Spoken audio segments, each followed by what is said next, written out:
जय हिंद मित्रों। इसके पिछले वाले वीडियो में हमने समझा था वर्णांधता कलर ब्लाइंडनेस के बारे में। और आज के इस वीडियो में हमें एक बहुत ही महत्वपूर्ण आनुवंशिक रोग जिसका नाम है हीमोफीलिया के बारे में समझेंगे, जो कि कई सारे आनुवंशिक रोगों में से बहुत ही एक खतरनाक रोग यह है। तो सबसे पहले हम इसके इतिहास को समझते हैं कि ये कैसे शुरुआत हुआ था इसका, और सबसे पहले किसमें देखा गया था और कैसे इसका पता लगाया गया था, क्या इसके इलाज संभव है या नहीं। तो ये जो हीमोफीलिया है यह सबसे पहले ब्रिटेन देश में देखा गया था। ब्रिटेन की महारानी जो थी महारानी विक्टोरिया, यह सबसे पहले रोग उन्हीं में देखा गया था। और इसका जो सबसे पहले पता लगाया था उनका नाम था हेल्डेन। क्या नाम था? हेल्डेन नाम था। यही वो व्यक्ति है, महान इंसान है, जो सबसे पहले इस रोग का पता लगाए थे महारानी विक्टोरिया के अंदर। और महारानी विक्टोरिया जो है वो शाही खानदान से थी भाई, बड़े खानदान से थी, ठीक है, शाही परिवार से थी। और ये शाही परिवार से थी इसलिए, और सबसे पहले महारानी विक्टोरिया का हुआ था, मैंने शाही खानदान में ये रोग देखा गया था, इसलिए इस रोग को यानी हीमोफीलिया को शाही रोग भी कहा जाता है। क्यों? क्योंकि यह सबसे पहले शाही परिवार में देखा गया था। अब हम आगे इसके समझते हैं कि जो हम महारानी विक्टोरिया है, महारानी विक्टोरिया की 3 संतानें थी, ठीक है। 3 संतानों में से 2 पुत्रियां थी और 1 पुत्र था। तो इन तीनों को हीमोफीलिया हुआ था, क्योंकि ये तीनों इन्हीं के संतान थे और इनसे जो है इनको भी हो गया था हीमोफीलिया। अब समझते हैं, जो इनका एक पुत्र था उसका जो है एक एक्सीडेंट में मौत हो जाता है, एक दुर्घटना हो जाती है, और दुर्घटना के दौरान कहीं चोट वोट लग जाती है। हालांकि उस एक्सीडेंट से नहीं, एक्सीडेंट में होने वाला जो घाव होता है और उस घाव के कारण उसकी ब्लीडिंग होने लगती है, खून बहने लगता है, और खून बहना रुकता ही नहीं है उसके अंदर, और खून बहने के कारण जो है उसकी क्या हो जाती है, मृत्यु, मौत हो जाती है जब वो 30 साल का होता है तब। और इनकी जो 2 लड़कियां थी उनका विवाह कराया जाता है, ठीक है। जब उनका विवाह, शादी विवाह होता है, ठीक है, तो जाहिर सी बात है भाई कि महारानी की लड़की है तो रानी होगी, तो विवाह तो किसी बड़े घर के ही आदमी से होगा, किसी राजा महाराजा से होगा, ठीक है। अब ऐसा तो नहीं है कि किसी जो है सुनवे से करा देगी, ऐसा तो है नहीं, ठीक है। आप जैसे मंगरैला आदमी से कोई कराएगा विवाह? नहीं कराया, ठीक है। तो इनकी जो 2 लड़कियां थी इनका विवाह कराया गया अलग अलग देश के राजा से। और जब ये अलग देश के राजा से इनका विवाह कराया गया तो ये हीमोफीलिया थी, इनको हीमोफीलिया था, ठीक है। और जब इनको हीमोफीलिया था तो जब इनकी संतानें हुई तो उनको भी हीमोफीलिया रोग हो गया, और उसकी आने वाली पीढ़ी को हीमोफीलिया हुआ, फिर उसकी आने वाली अगली पीढ़ी को हुआ, और ऐसे ही धीरे धीरे कई सारे देशों में यह रोग फैल गया। कौन सा रोग? हीमोफीलिया। अब हम समझते हैं कि इस हीमोफीलिया रोग में और क्या होता है। ध्यान देंगे, जो इस हीमोफीलिया रोग के लिए जो दोषी जीन होता है, जो जीन खराब हो जाता है, गड़बड़ हो जाता है, वह जीन कहाँ पाया जाता है? एक्स गुणसूत्र पे होता है। इसके पहले वाली वीडियो में हमने बताया था कि जितने भी आनुवंशिक रोग हैं उनके जो जीन होते हैं, खराब जीन, दोषी जीन, वह सभी के सभी जीन एक्स गुणसूत्र पर ही उपस्थित यानी पाए जाते हैं, लोकेटेड होते हैं। अब हम समझते हैं कि जो हीमोफीलिया है यह दोषी जीन के कारण होता है। हम बताए थे कि जितना भी आनुवंशिक रोग होता है वो हमारे अंदर डीएनए में और जीन में खराबी यानी गड़बड़ी के कारण होता है। तो इसमें कोई ना कोई जीन डिस्टर्ब हो जाता है, खराब हो जाता है, जिसके कारण यह रोग होता है।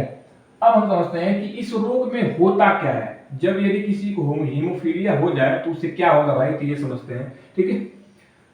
और ये जो हीमोफीलिया होता है इसकी वाहक कौन होती है? स्त्रियां होती हैं। हम बोले थे कि जितने भी आनुवंशिक रोग हैं उसकी वाहक होती है कौन? स्त्रियां। जो फीमेल होती हैं वही आनुवंशिक रोग की वाहक हो सकती हैं और होती हैं, वही केवल वेक्टर हो सकती हैं। पुरुष कभी भी आनुवंशिक रोग का वाहक नहीं होता है। हम बताए थे रीजन कि स्त्रियों में यानी फीमेल में 2 एक्स गुणसूत्र होते हैं, एक ही जैसे होते हैं। यदि उनका कोई एक एक्स गुणसूत्र क्या हो जाए, प्रभावित हो जाए, तो दूसरा जो एक्स गुणसूत्र बचा होता है वह बैकअप की तरह काम करता है। बैकअप का मतलब जो होता है वो ठीक ठाक है, जब एगो बीमार पड़ गया तो दूसरा का काम करता है। इसलिए जब फीमेल में कोई एगो एक्स गुणसूत्र खराब हो जाता है तो दूसरा का काम करता है, मैंने बचा लेता है, मतलब उसको रोगी नहीं होने देता है। लेकिन पुरुष में क्या होता है कि मेल में एक ही केवल गुणसूत्र है एक्स, और इस आनुवंशिक रोग में जो जीन होता है, दोषी जीन, वो केवल केवल किस पर पाया जाता है? एक्स गुणसूत्र पाया जाता है। और हम लोगों के अंदर मेल में केवल एक ही एक्स गुणसूत्र होता है। इसलिए जब हम लोगों को कोई आनुवंशिक रोग यानी हम लोगों के अंदर कोई जीन प्रभावित होता है और वह एक्स गुणसूत्र पर होता है तो हम लोग रोगी हो जाते हैं, यानी पुरुष क्या हो जाता है? रोगी हो जाता है। पुरुष कभी भी वाहक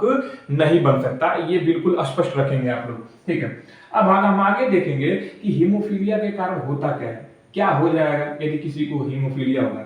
तो इसमें होता क्या है कि व्यक्ति को कहीं भी शरीर के बाहर या शरीर के अंदर चोट लग जाती है और यदि थोड़ा भी खून बहने लगता है, ब्लीडिंग होने लगती है, तो वह खून का बहना रुकता नहीं है, वह नॉन स्टॉप होता है। का मतलब लगातार कंटिन्यू जो है ब्लड क्या होता रहता है, बहता रहता है और अंततः व्यक्ति की मृत्यु हो जाती है। ठीक है, खून का बहाना रुकता ही नहीं है या एक बहुत ही लंबे समय के बाद खून का बहाना रुकता है। तो ये बताइए, बहुत लंबे समय के बाद रुकेगा खून का बहाना तो कोई मतलब है उसका?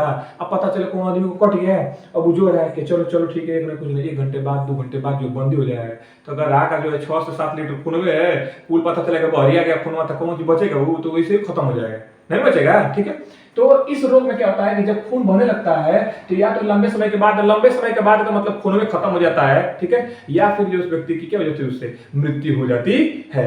तो इसमें यही होता है, ठीक है, कि चोट लगता है, चोट लगने पर रक्त का थक्का न बनना, माने खून जमता नहीं है, रक्त का थक्का नहीं बनता है, खून लगातार बहता रहता है। किस रोग में? हीमोफीलिया रोग में। इसलिए बहुत ही खतरनाक और भयानक रोग हो जाता है। जब भी इस रोग से कोई व्यक्ति ग्रसित हो जाता है और उसको कहीं भी चोट लग जाती है, शरीर के अंदर भी यदि ब्लीडिंग हो रही है, तो वह ब्लीडिंग जल्दी रुकती नहीं है, बहुत ही खतरनाक हो जाता है, वह व्यक्ति मर जाता है। अब हम समझेंगे कि इसमें क्या लक्षण देखने को मिलते हैं। तो नाक से खून का लगातार क्या बहना, मसूड़ों से खून आना, आंतरिक रूप से ब्लीडिंग, माने इंटरनल ब्लीडिंग होने लगती है, अंदर भी कहीं यदि चोट लग जाती है, खून बहने लगता है यदि, तो वह रुकता नहीं है, और ये सारे लक्षण देखने को मिलते हैं। अब हम ये समझेंगे कि हीमोफीलिया का कारण क्या है, ऐसा कौन सा कारण है जिसके कारण यह रोग हो रहा है। अभी तो हम सामान्य हैं, ठीक ठाक है, कोई दिक्कत नहीं है, एकदम बढ़िया है। अभी कहीं हमको कट लग जाए, कहाँ लग जाए, यहाँ पे खून बहने लगेगा, तो खून थक्का बनने का समय होता है 4 से 6 मिनट, तो बहुत तो 2 मिनट 4 मिनट लगेगा, खून हमारा क्या हो जाएगा, जम जाएगा। लेकिन यदि कोई किसी व्यक्ति को हीमोफीलिया हुआ है, हमें को हीमोफीलिया हुआ है और यहाँ पे कट जाए, तो अभी जो है वो रुकेगा नहीं, लगातार बता रहेगा। ऐसा क्या है उस व्यक्ति के अंदर जिसे हीमोफीलिया हुआ है और कट जाने के बाद जो है खून का बहाना नहीं रुकता है? ऐसा हमारे अंदर क्या है कि हमें कट जाता है, कहीं चोट लग जाता है तो खून का बहाना रुक जाता है। तो आइए इसे समझते हैं, ठीक है। और इसे हम समझने के लिए हम समझेंगे पहले अपने ब्लड के बारे में। किसके बारे में? ब्लड यानी खून के बारे में। हमारा जो ब्लड होता है, इस ब्लड में 2 मुख्य कारक होते हैं। पहला होता है प्लाज्मा, ध्यान से समझेंगे आप तब इसका कारण जान पाएंगे कि ऐसा क्या होता है इसमें। और दूसरा जो पाया जाता है हमारे अंदर वो होता है रुधिराणु। क्या होता है? रुधिराणु। प्लाज्मा को आप जानते हैं, प्लाज्मा एक चिपचिपा तरल पदार्थ होता है और हल्का पीलेपन का होता है, हल्का पीले रंग का होता है प्लाज्मा। और इस प्लाज्मा की मात्रा हमारे ब्लड में होती है लगभग 55%। और जो रुधिराणु होते हैं ये होते हैं लगभग 45%। रुधिराणु का मतलब होता है आरबीसी, डब्ल्यूबीसी, प्लेटलेट्स, इन्हें क्या कहते हैं? रुधिराणु। बाकी जो बच जाता है उसके अलावा पीले रंग का पदार्थ चिपचिपा उन्हें होते हैं क्या? प्लाज्मा। अब हम इस प्लाज्मा को समझते हैं क्योंकि इसमें जो है प्लाज्मा ही बहुत ही महत्वपूर्ण है। प्लाज्मा में कोई पूछेगा आपसे कि प्लाज्मा में सबसे ज्यादा क्या पाया जाता है, तो आप बताएंगे पानी होता है, सबसे ज्यादा क्या होता है? जल होता है। और पूछेगा क्या होता है, तो और अन्य पदार्थ होते हैं। क्या होते हैं? अन्य पदार्थ होते हैं। और जल कितना होता है? 90 से 92% जल होता है और बाकी 8 से 10% अन्य पदार्थ होते हैं। और वे अन्य पदार्थ कौन कौन से होते हैं उन्हें हम समझ लेते हैं। तो अन्य पदार्थ में प्लाज्मा प्रोटीन होता है। क्या होता है? प्लाज्मा प्रोटीन होता है। और क्या होता है? तो कुछ अपशिष्ट पदार्थ होते हैं। अपशिष्ट पदार्थ माने खराब पदार्थ होते हैं जो हमारे शरीर के लिए उपयोगी नहीं है। और क्या पाया जाता है इसमें? तो कुछ पोषक तत्व होते हैं। क्या होते हैं? पोषक तत्व पाए जाते हैं। और इनके अंदर हार्मोन भी होता है प्लाज्मा के अंदर, और एंटीबॉडी भी होता है। क्या होता है? एंटीबॉडी होता है। इसके अलावा गैस भी होती है, ठीक है, और इसके अलावा आयन भी होते हैं। तो ये सारे कंपोनेंट होते हैं, घटक होते हैं किसके अंदर? प्लाज्मा के अंदर। फिर से समझेंगे, हमारा जो खून होता है उस खून में 55% प्लाज्मा, 45% रुधिराणु, आरबीसी, डब्ल्यूबीसी और प्लेटलेट्स मिला के होते हैं। अब प्लाज्मा में सबसे ज्यादा होता है जल, 90 से 92%, और कुछ अन्य पदार्थ होते हैं 8 से 10%। और अन्य पदार्थ में होता है प्लाज्मा प्रोटीन, अपशिष्ट पदार्थ, पोषक तत्व, हार्मोन, एंटीबॉडी, गैस और आयन, ये सारे पदार्थ होते हैं। और जो इसमें सबसे मुख्य है वो है कौन? Plasma protein. इसी को समझना है हमें, तब आप समझ पाएंगे कि हीमोफीलिया में ऐसा क्या होता है कि उस व्यक्ति का खून बहना नहीं रुकता है। तो आइए हम समझते हैं किसके बारे में? प्लाज्मा प्रोटीन के बारे में। एल्बुमिन, दूसरा जो प्लाज्मा प्रोटीन है उसका नाम है ग्लोबुलिन, ग्लोबुलिन। और तीसरा जो प्लाज्मा प्रोटीन है इसका नाम है प्रोथ्रोम्बिन। क्या नाम है? प्रोथ्रोम्बिन नाम है। और चौथा जो हमारा प्लाज्मा प्रोटीन होता है उसका नाम है क्या? हमारा फाइब्रिनोजेन, फाइब्रिनोजेन।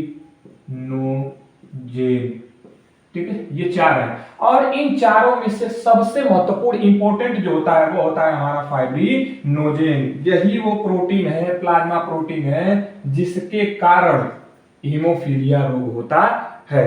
ठीक है, तो समझते हैं कि ये फाइब्रिनोजेन क्या करता है, ऐसा इसके अंदर क्या है कि इतना बड़ा रोग हो जाता है। ये फाइब्रिनोजेन प्रोटीन क्या करता है, पहले इससे कुछ प्रश्न हम समझ लेते हैं। आपके सामने कुछ प्रश्न रखते हैं। पहला प्रश्न यह है कि कौन सा विटामिन रक्त का थक्का माने रक्त को जमाने में मदद करता है? तो आपका आंसर आएगा विटामिन के। विटामिन के जो होता है हमारे शरीर के लिए लाभदायक होता है और रक्त का थक्का यानी खून को जमाने में मदद करता है। दूसरा प्रश्न हमारा यह है कि कौन सा तत्व रक्त को जमाने में मदद करता है या रक्त का थक्का बनाने में सहायता करता है? तो आपका जवाब होगा कैल्शियम आयन। कैल्शियम जो आयन होता है हमारे ब्लड में वो अभी रक्त को जमाने में मदद करता है। अब हम पूछेंगे कि कौन सा रुधिराणु हमारे खून को जमाने में, रक्त का थक्का बनाने में मदद करता है? तो आपका जवाब होगा प्लेटलेट्स। क्या होगा? प्लेटलेट्स। अब हमारा चौथा स्पेशल सवाल है कि वह कौन सा प्रोटीन है जो रक्त का थक्का बनाने में मदद करता है, और ये बहुत लोगों को नहीं पता होता है। ठीक है, वह प्रोटीन है कौन? फाइब्रिनोजेन। यही वो प्रोटीन है जो हमारे ब्लड यानी प्लाज्मा के अंदर पाया जाता है। कौन? फाइब्रिनोजेन। ये चार होते हैं, इन चारों में से मेन है कौन? फाइब्रिनोजेन। और इस फाइब्रिनोजेन का काम होता है फाइब्रिन जाल बनाना। ये एक जाल बनाता है, रेसे जैसा बनाता है, एकदम रेसा जैसा, पतला पतला रेसा, लसलसा जैसा बनाता है। कौन? Fibrinogen protein. और यही रेसा जो है जहां पे हमें घाव लगती है वहां पे रेसा बना देता है। रेसा माने जाल जैसा है। अब बताइए, जाल लगा देते हैं, मछली भी देखते हैं कि नदी में जाल लगाते हैं, किस लिए? मछलियां आती है सब क्या होती है? फंस जाती है, कि सांप भी फंस जाएगा। ठीक है, कुछ खर पतवार आते हैं तो वो भी फंस जाते हैं। तो वो जाल क्यों लगाया हमने? ताकि मछली आके उसमें फंसे। तो ये फाइब्रिनोजेन भी क्या करता है? बहुत चालाक होता है ससुरा। ठीक है, ये क्या करता है, जब जैसे ही कट जाएगा तो ये क्या करता है कि फाइब्रिन जाल बनाएगा। ठीक है, फाइब्रिन रेसे का जाल बनाएगा। और जहां कटा रहेगा, जैसे मान लीजिए कि अगर यहाँ पे कटा है, ठीक है, इस एरिया पे कटा है, तो यहाँ इतने एरिया क्या कर रहेगा? रेसा रेसा जैसे जाल बना देगा, ताकि कौन फंस जाएगा उसमें? हमारा आरबीसी, हमारा डब्ल्यूबीसी और हमारा जो प्लेटलेट्स है वो क्या हो जाए, सब इसमें फंस जाए सब। आई ससुरा सब जो आएंगे गधा सब खून में बहते बहते ढमलाक ढमलाक आएंगे सब, और सब जो अझुरा जाएंगे। किसमें अझुराएंगे सब? ये जो फाइब्रिनोजेन है क्या बनाता है? फाइब्रिन जाल बनाता है। क्या बनाता है? फाइब्रिन जाल। और इसी फाइब्रिन जाल में सब क्या हो जाते हैं? फंस जाते हैं सब, अझुरा जाते हैं सब। और जब फंस जाएगा सब तो खून का बना क्या होगा? रुक गया। खून में क्या था आपके? आरबीसी था, डब्ल्यूबीसी था, प्लेटलेट्स था। तो ये सब जब फंस गए सब तो आगे कौन बढ़ेगा? कोई बढ़ेगा नहीं। मतलब खून का बहना क्या होता है? रुक जाता है। तो यही वो प्रोटीन है जो जिम्मेदार होता है और मुख्य रूप से जिम्मेदार होता है, यही रिस्पॉन्सिबल होता है किसके लिए? खून के थक्के को बनाने के लिए, यानी खून को जमाने के लिए। और ध्यान देंगे, ये जो प्रोटीन होता है हम बताए हैं आपको कि जो भी क्रियाविधि या हमारे अंदर जो भी कुछ बनता है उसके लिए रिस्पॉन्सिबल है कौन? जीन। हमारे अंदर कोई ना कोई जीन है जो बना रहा होगा किसको? फाइब्रिनोजेन प्रोटीन को। तो मान लेते हैं कि जो जीन इसको बना रहा होगा वह जीन क्या हो गया? खराब। यह जीन हो क्या गया? खराब। इस जीन में जब खराबी हो गई, ठीक है, और कोई जीन खराब हो गया, इसमें कुछ गड़बड़ी हो गई, तो जब ये जीन में गड़बड़ा गया तो बताइए कि फाइब्रिनोजेन प्रोटीन बनाएगा? नहीं बनाएगा। और जब फाइब्रिनोजेन प्रोटीन नहीं बनेगा तो बताइए कि फाइब्रिन जाल बनाएगा? नहीं बनाएगा। और जब फाइब्रिन जलवे नहीं बनेगा ये तो सब अजुराएंगे, इसमें सब खून बहेगा तो नहीं अजुराएंगे सब। और जब ये सब नहीं अजुराएंगे सब तो फिर मोन का सब खूब बहेगा, सब बॉडी निकलेगा, बहता रहेगा बहता रहेगा बहता रहेगा, और लास्ट में आप क्या हो जाएंगे? पसर जाएंगे, माने खत्म हो जाएंगे। खून बहता रहेगा तो बचिएगा नहीं? बचिएगा भाई, खत्म हो जाइएगा। ठीक है, तो ये होता है जब खून बहता है तब। ठीक है, और यही घटक की कमी हो जाती है, माने यही कंपोनेंट हमारे ब्लड में नहीं बनता है, नहीं रहता है, जिसके कारण होता है क्या? हीमोफीलिया। जब इसी को खत्म कर देंगे तो फाइब्रिन जाल खत्म हो जाएगा। जब मान लीजिए कि ये जीन खराब, तो जब जीन खराब हो गया तो फाइब्रिनोजन नहीं बनेगा, फाइब्रिनोजन नहीं बनेगा तो फाइब्रिन जाल नहीं बनेगा, और जब फाइब्रिन जाल नहीं बनेगा तो ये सब इसमें फंसेंगे, सब नहीं फंसेंगे, सब आजाद हो जाएगा, सब कहेगा कि वाह वाह वाह वाह क्या बात है, ये तो लगता है दाल भात है, ठीक है। तो ये आजाद हो जाएंगे सब, तो मुक्त हो जाते हैं सब, और ऐसे ब्लड क्या होता है, बहता रहता है, खून बहता रहता है, बहता रहता है, और अंततः व्यक्ति की मृत्यु हो जाती है। तो ये होता है हीमोफीलिया रोग में। इसके पीछे का मुख्य कारण यह था, और हमें उम्मीद है बिल्कुल कि आपको बहुत ही आसानी से और सरल भाषा में समझ आया होगा। अब हम ऐसे ही एक नए अनुवांशिक रोग के साथ मिलेंगे अगले नेक्स्ट वीडियो में। तब तक के लिए जय हिंद।